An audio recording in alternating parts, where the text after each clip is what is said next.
to the channel. Today I am reviewing a watch from my own collection. It is a Seiko 7002-7039, also known as the SDS-101. If it's your first time here, thank you for dropping by. Hopefully by the end of this video I'll have you baited and hooked well enough that you'll stick around, maybe click a subscribe or a like, get a bell notification, you know, help me grow my channel a little bit. If you're returning, thanks. I'm not sure what your problem is, why you'd keep coming back here, because my watch reviews suck, if I'm honest. Really, I mean, look around at the other watch reviewers. Mine probably suck the most. Typically I do my watch reviews outside. Today I'm doing another one inside because the weather in Newfoundland sometimes sucks and you can't get outside and do a decent watch review. Some people might say I need to suck it up and get outside anyways. They're probably right. Now, for the real reason you clicked on this video, the real reason you clicked to see if the YouTube link worked, is to talk about Seiko watches. Oh, everybody loves a Seiko, just about. I've got a couple of them. This particular Seiko was my first, and my second was an SRP 777. Those are the only two Seiko branded watches I have. I do own an Orient, which is, you know, the long last, or the long once, twice, three times removed cousin to Seiko. And I've got a bunch of watches with Seiko movements in them. I've got a Richard Legrand with a Seiko movement in it. And yeah, I used to have another one with a Seiko NH35A. But I've reviewed a bunch here on the channel. So we all know Seiko, the reliable watch. The watch with the reliable movement, but the watch company with certain QC issues that everyone loves to hate on. My SRP 777 is famous for it. Can't get that stuff to align. The bezel marker won't align when it's in position. So, OCD, did I just wreck your day? Sorry that I showed that to you. Let's talk about this watch for a second. I purchased it used. And I don't mind owning used watches. I am in the affordable watch category. My watches are $200 to $300. I have splurged. I do have a Tissot that might have been $8. I've got a Citizen Skyhawk that might have been $675 about 12 years ago. Today, get yourself a Citizen Skyhawk for about $275 and enjoy it. Don't be me. I purchased this watch through a local classifieds app here in Newfoundland. Dude was selling it for $140 or something, and I worked him down to $80. I'm quite proud of myself. I was polite, but he thought the thing didn't work because it's an automatic watch and it self-winds. He said every time he put the watch down, it stopped moving, and when he'd wear it, sometimes it would work again. I did take the time to explain to him that it is an automatic watch. He still didn't like it. He still wanted to sell it, and he gave me another $20 off for being so honest with him. So I had him down to $100. He sold it to me for $80. Imagine. Right now today on eBay, some of these are going for about $500 to $600. I should say they're being advertised for $500 to $600. I don't know if the sellers ever truly get it. So when I bought the watch, it came on this original Seiko bracelet. And the gentleman had a much smaller wrist than I, and he didn't have the original box or any extra links.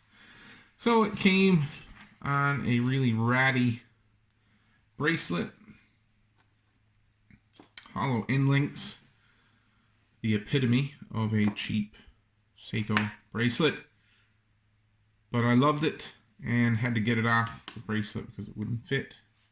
Right now it's on a crown and buckle Nato, which I do switch it up from time to time. In the summer, I've had it on a Barton Elite silicone.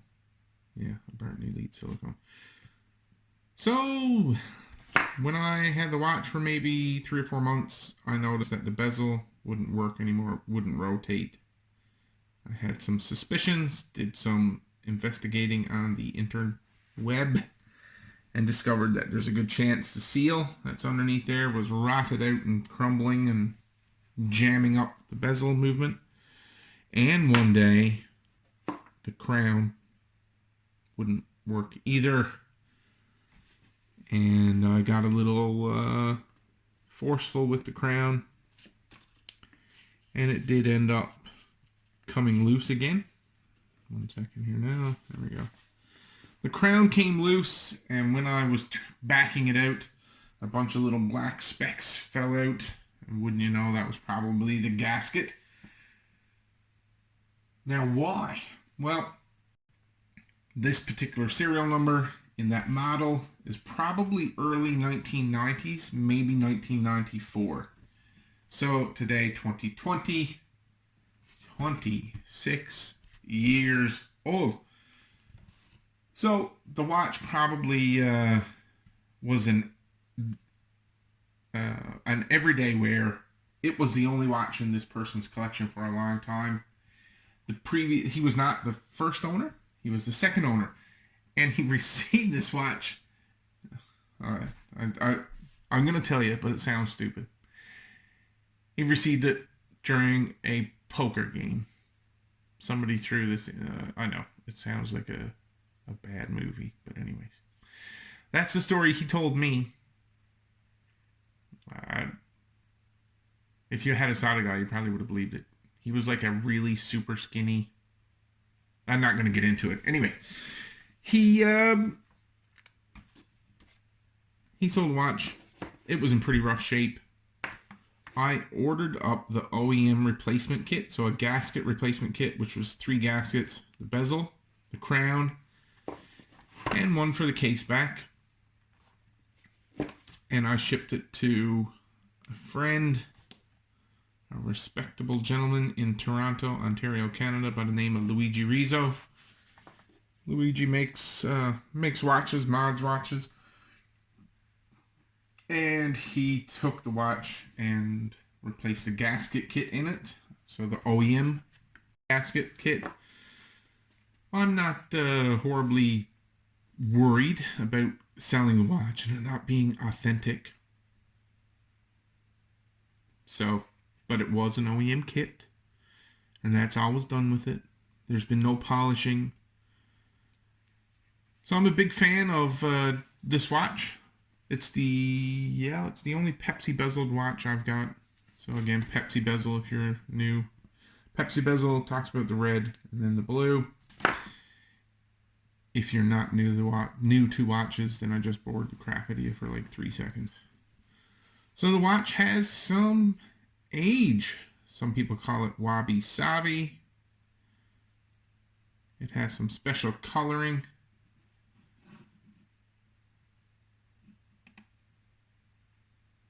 Because of how old it is and the life it has lived. So let's see. There you go. Look at that Hardlex crystal. Scuffed up. The aluminum insert. So that bezel is aluminum. It's got lots of nicks and bumps and scratches in it right there. And then, what I understand to be the reason it is so special, right there, 7002-703XR2 movement, Singapore, cased, Hong Kong. Apparently that's the money. This particular watch, sometimes called a transition diver, one of the Seiko transition. So there was a transition between some factories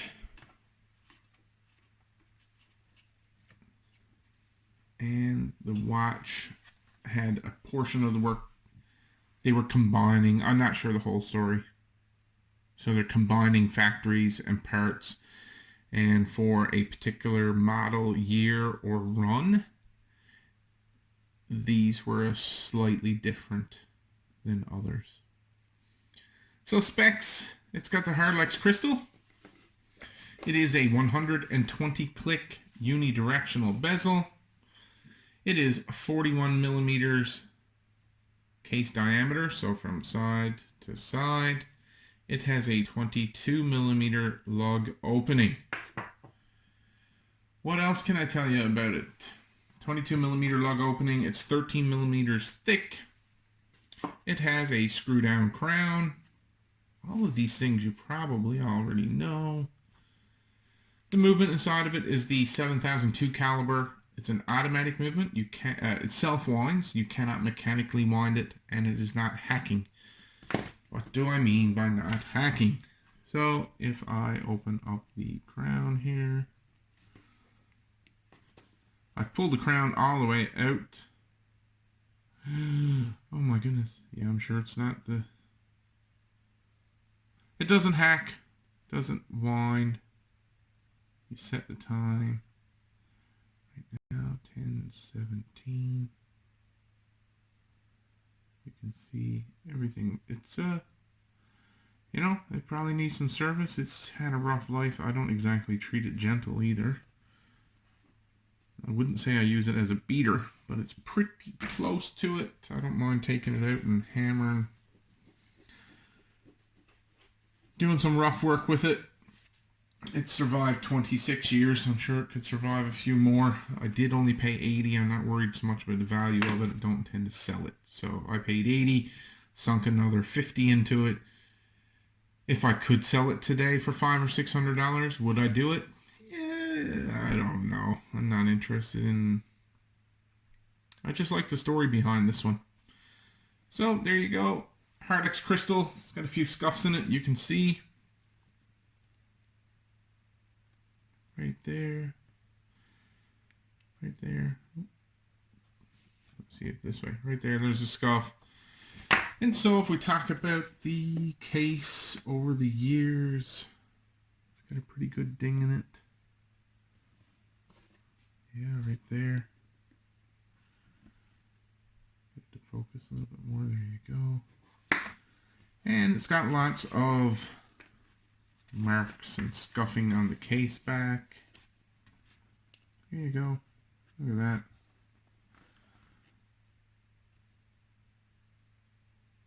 And the movement Singapore. Let's see if I can show you that right there.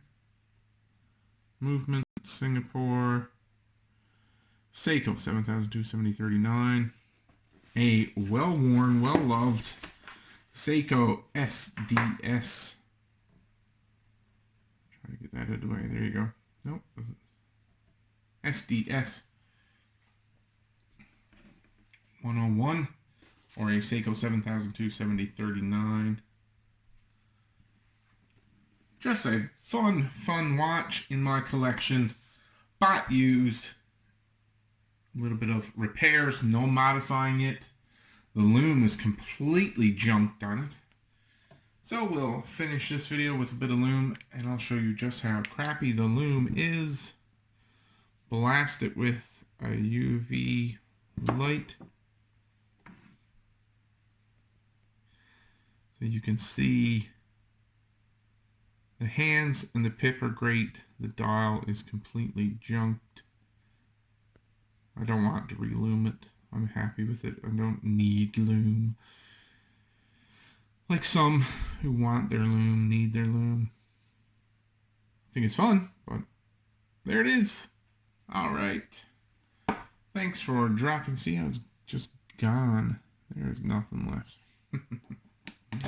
All right. Thanks for stopping by.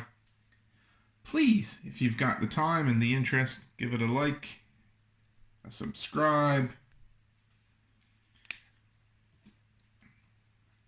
Click that bell icon to get your notifications of the next time I upload a crappy watch review video.